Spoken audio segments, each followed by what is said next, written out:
आज सबसे पहले रेटिनाइटिस पिगमेंटोसा है, ये कब पता चला? मुझे 21 में कोरोना के बाद 2021 में, अभी 3 साल पहले, 3 साल पहले जब आप कोविड हुआ मेरे को। 43 इयर्स के थे तो पहली बार आरपी पता चला। मुझे एक्चुअली क्या है, कोरोना के करीब 1 महीने बाद ऐसे मुझे पता नहीं चला। वो तो मैंने एक्चुअली ऐसे आंख बंद कर और ऐसे बंद तो सामने वो बोर्ड पे लिखा हुआ कटा कटा सा नजर आ रहा। तो मुझे लगा कि वो ब्लैक काला। हाँ, अच्छा, हाँ, उस टाइम भी तो वो बातें चल रही थी। हाँ, फिर गया टेस्ट कराने तो उसमें मेरे को सीएमई पता चली और फिर आरपी का डाउट हुआ। तो क्योंकि टेस्ट तो मेरे आंखों के लगभग ये तो आप उससे पहले डॉक्टर के यहाँ आई चेकअप कराते रहे? कराते तो क्योंकि चश्मा मेरे 12 साल और मुझे 2017 में जनवरी के आसपास यूवेटिस हुई थी। एटलीस्ट हो सकता है डॉक्टर के अपने अपने लेकिन 17 में भी जो डॉक्टर मैंने जिनको दिखाया वो काफी अच्छे अहमदाबादी में थे। ओके। तो और उसको कोई मेरे को सिम्टम ऐसा नहीं था। हाँ, जब मुझे पता चला कि 21 में मेरे को प्रॉब्लम हुई है तो मैंने कुछ इंसिडेंट पहले के रिकॉर्ड याद किए तो लेकिन वो ऐसे नहीं थे कि मैं स्ट्रेट फॉरवर्ड कहूँ कि मेरी आंखों में प्रॉब्लम हो रही है। और ये मेरे को तब पता चला कि एक बार जैसे उदयपुर में हम गए, उदयपुर में जैसे लेक एरिया, तो वहाँ पे शायद लाइटिंग मैंने ये फील किया कि जितना लोग कंफर्टेबली मूव कर रहे हैं उतना मैं नहीं कर। लेकिन तभी उससे पहले कभी नहीं हुआ था। उससे पहले मतलब अगर जो कुछ है तो 18 से ही मान सकता हूँ मैं। इसका मतलब 2010 में रात के टाइम जब आप बाहर होते थे आउटडोर तो आपको कोई प्रॉब्लम? मैं बाहर में एक्चुअली मुझे थोड़ा सा अंधेरे में ही रहना पसंद, मुझे लाइट वाइट बंद करके कमरे में भी पसंद है क्योंकि अंधेरे में अपना दिखता भी ठीक था और इरिटेशन भी नहीं कुछ होती। अगर मेरे को कोई प्रॉब्लम हुई है तो मैं ये कह सकता हूँ कि नाइट की प्रॉब्लम से तो 2018 से ही मैं मान सकता हूँ। जब आप धूप से कमरे में आते थे तो क्या टाइम ज्यादा नहीं लगता था? ये मुझे 21 में ही पता चला। ओके। एडेप्टेबिलिटी वाली जो इश्यू है वो सीएमई हो गया। उसके करीब फिर 2-3 महीने बाद से मैंने धीरे धीरे महसूस किया कि अब एडेप्टेबिलिटी काफी बढ़ गई है। लेकिन जो चालू है एडेप्टेबिलिटी की प्रॉब्लम वो मेरे को 21 में ही करीब मिड लास्ट ऑफ 21 में ही जी। सीएमई के वक्त भी समस्या जॉइंट पेन होता है एक तरह से मुझे पता क्योंकि मैंने अहमदाबाद में डॉक्टर सुनने में प्रॉब्लम है। मेरे को कितनी प्रॉब्लम है? जैसे माइल्ड टू मॉडरेट में आता है। लोअर फ्रिक्वेंसी मेरा सही है और हाई फ्रिक्वेंसी का ग्रेजुअल लॉस है। तो लेकिन हाँ, ये जरूर मैंने फाइंड किया कि ये प्रोग्रेसिव नहीं है। जितनी भी बार मैंने टेस्ट कराया है वो मेरे प्रॉब्लम कांस्टेंट ही रहता है। और कभी आपको ऐसा नहीं लगा कि हियरिंग एड पहननी चाहिए? हियरिंग एड मैंने ऑफिशियल पर्पस के लिए यूज करते हैं। ऑफिशियल लास्ट ये चेक हुआ था दिसंबर 23 में लगभग हर 6 महीने मेरा चेक करवाया जी। पहले तो मुझे डॉजेक्स नहीं दी थी किसी ने। जब मेरे को सीएमई हुई थी अहमदाबाद में एक डॉक्टर एलन बैंकर करके, तो बहुत थोड़े डॉक्टर जानते हैं कि डॉजेक्स का रोल आ गया है।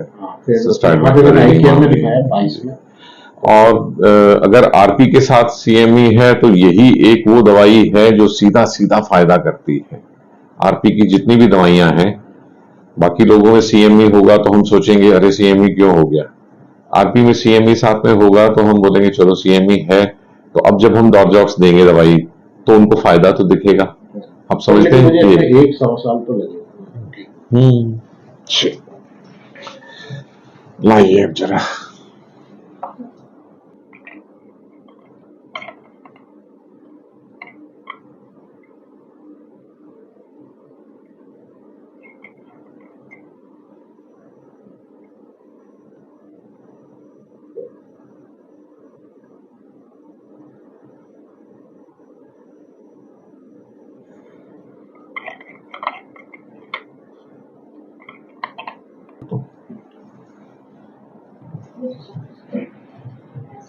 मेरी लाइफ में नहीं देखेंगे।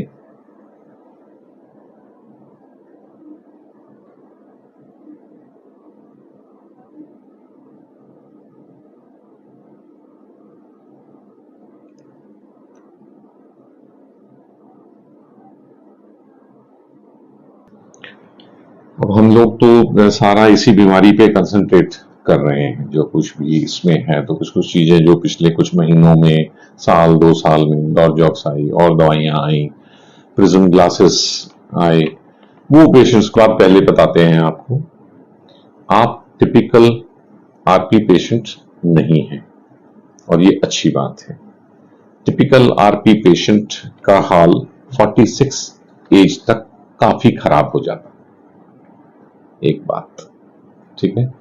टिपिकल आरपी पेशेंट को जब वो 5-10 साल का होता तो उसे पता चल जाता कि वो रात को ही टटोल के चलने लग जाता, उनके पेरेंट्स को भी पता चल जाता, रतौंधी है ऐसे करके आम भाषा में कि नाइट ब्लाइंडनेस है। और 46 की एज तक आते आते जो स्ट्रेट विजन है उसका भी नुकसान बहुत हो जाता है।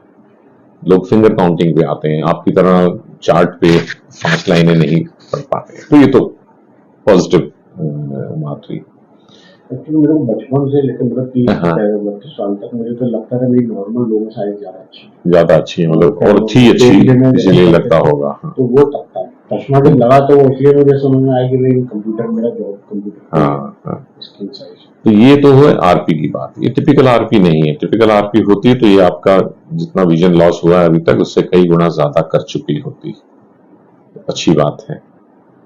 55 to 60 ईयर्स एज तक जाते जाते आरपी का टिपिकल पेशेंट ब्लाइंड हो जाता है, ठीक है। इनमें से कोई भी बात आपको डराने के लिए या कुछ कमाने के लिए नहीं की जा रही है, आपको फैक्चुअल वो बता रहे हैं ताकि आपको गूगल का ज्यादा सहारा ना लेना पड़े। ना ही आप टिपिकल अशर सिंड्रोम है। अशर सिंड्रोम में बाई बर्थ शुरू से ही हियरिंग लॉस होता है और आमतौर पे सीवियर होता है। बच्चे ने शुरू से ही सुना नहीं होता, इसी वजह से वो बच्चा बोलता भी नहीं है। जानते हैं जो डेफ होते हैं ना लोग, उनका गला ठीक होता है लेकिन वो बोल नहीं पाते हैं क्योंकि उन्होंने सुना नहीं। हम बोलना सीखते हैं सुनने से, बच्चा जब छोटा होता है। तो टिपिकल अशर सिंड्रोम होता है डेफ, डम एंड पार्शली ब्लाइंड पर्सन, ठीक है। So not a typical RP, not a typical, इसका मतलब एवरेज जो सिवियरिटी होती है उससे कम है। So you are fortunate in this manner कि अगर देना ही था भगवान ने, जैसे होता ना कि किसी ने धक्का देना ही था तो ऐसे पानी में दिया जिसमें मैं डूबा नहीं, मैं बच गया, ठीक है। तो इसको जरूर ध्यान में रखिए इस बात। फिर आप इस हालत में 2024 में हैं। अगर आप इस हालत में 2004 में होते तो अगले 20 सालों में बहुत कुछ और खो चुके होते। 2024 से 2044 के बीच में आप कुछ नहीं खोएंगे, खास कुछ पाएंगे, क्योंकि टेक्नोलॉजी ये नींव है आपके ट्रीटमेंट की। जैसे जैसे जो जो ट्रीटमेंट अवेलेबल होता जाएगा वो सब, जो कल शाम तक आरपी के बारे में कुछ दुनिया में हुआ है वो हमारी नजर में है। हमारा आरपी का इंटरनेशनल ग्रुप है, नेशनल भी है। कुछ भी स्टडी, एनिमल स्टडीज से लेके, एनिमल स्टडीज तो बहुत है, बहुत सारी दवाइयां हैं जो वेट कर रही हैं ह्यूमन ट्रायल्स का। किसी में ह्यूमन ट्रायल फेज 1 फेज 2 में चल रहे हैं, किसी में फेज 3 में चल रहे हैं। जो जो एफडीए अप्रूव होती जाएगी वो आपको, ठीक है। स्टाफ को फॉलो करते हैं तो यूट्यूब पर देखते रहते हैं कि क्या। हाँ, तो हमने तो डेडिकेट कर दिया है, पता चला था। जी। हाँ, तो हम लोग आरपी मेन एक बीमारी, और भी बीमारियां जो ला इलाज समझी जाती थी, जिनके बारे में थोड़ा थोड़ा इलाज शुरू हो गया है। फिर हमने कुछ गैजेट डेवलप किए, स्मार्ट विजन ग्लासेस, जिनकी हालत ज्यादा खराब है, ब्लाइंड लोग, लो विजन एड्स कहते हैं, जिनका चश्मे से काम नहीं चलता, उनको हम किसी तरह से ऐसे गैजेट्स बनाएं, आर्टिफिशियल इंटेलिजेंस से, वर्चुअल रियलिटी से, इन सब चीजों से, ठीक है। तो अब आज की डेट में हमारे पास आपके लिए क्या है। 19-20 का जो चश्मे का नंबर चेंज है वो तो चेंज करते ही जाएंगे। प्रिज्म आज तक आपको कभी नहीं दिए गए। यदि मैं आपसे कहूंगा कि आई स्पेशलिस्ट पिछले 100 साल से प्रिज्म का इस्तेमाल कर रहे हैं और अब जब बारी आई है उसका सबसे अच्छा इस्तेमाल करने की, तो नहीं कर रहे हैं।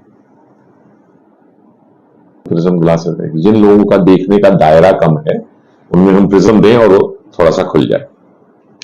ठीक। दवाइयां, एक जो विजन थेरेपी जी, मेडिसिन अभी कोई मार्केट में उसका आने का नियर फ्यूचर में कोई संभावना नहीं आ ही रही हैं और अभी तक तो डॉर्जॉक्स के अलावा और कुछ ट्राई हुई ही नहीं है। नैक तो आपने अपने आप यूज कर लिया, अदरवाइज किसी डॉक्टर ने तो दी नहीं आपको। ड्रॉप्स भी नहीं अभी नैक की यूज हुई। तो जैसे आप इस टाइम का बता रहे हैं तो प्रोबेबली कब तक हो 1.5-2 साल में अवेलेबल तो अभी भी है, एफडीए अप्रूवल नहीं है।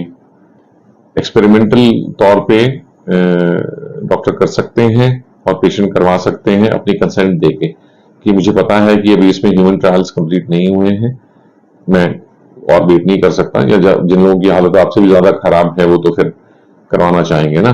और ज्यादा करके तो वही है कि जो अब ट्रायल चल रहे हैं यही थेरेपी अप्रूव होगी, इसमें कोई ऐसी कोई कमी अभी तक तो नहीं है। हार्म नहीं है कि बस हार्म यही कि अभी वो प्रोसेस पूरी नहीं हुई, तो एफडीए अप्रूव नहीं है। होना यही है कि सर 1.5 साल बाद हो गया, अच्छा चलो ये लगाते थे ना, अब जिसने लगवाना लगवा तो आजकल भी रहे हैं लोग, लेकिन उनको कंसेंट फॉर्म देना पड़ता है कि मुझे मालूम है कि एक्सपेरिमेंटल स्टेज पे है ये। नहीं होगा क्या होगा। तो अभी जैसे मेरा कंप्यूटर से रिलेटेड जॉब है, तो it will be okay to मतलब मेरे लिए इस केस में सपोर्टिव है कि समथिंग कंप्यूटर में काम करना आपके लिए सबसे अच्छा रहेगा। फिर छोटी दुनिया में, छोटी स्क्रीन पे, इस बड़ी दुनिया की बजाय इतनी सी फील्ड ऑफ विजन में भी आप काम कर सकेंगे इफेक्टिवली। अगर ये समय के साथ कम भी होती है तो भी आप कंप्यूटर पे लॉन्ग टर्म तक मेरा ये थोड़ा सा मेरे दिमाग में आता था कि 5 इयर्स मुझे बात क्या करना है क्या नहीं करना, I don't know. Tuesday Thursday हम ऑनलाइन ही करते हैं सिर्फ, और सारी दुनिया से, ऑस्ट्रेलिया, जब कनाडा, आजकल इंडियंस बहुत है वहां, और अब इस यूट्यूब के थ्रू पहुंच जाता है, उनके लिए यहाँ आना पॉसिबल नहीं होता है। और इसमें काफी कुछ पेशेंट के आए बगैर किया जा सकता है। बेसिक टेस्ट सब लिख के देंगे, जाते थे करवा के हमें व्हाट्सएप कर देंगे। ठीक है जी। सो एटलीस्ट कुछ तो है, आपने वीडियो देखी है तो हम अच्छा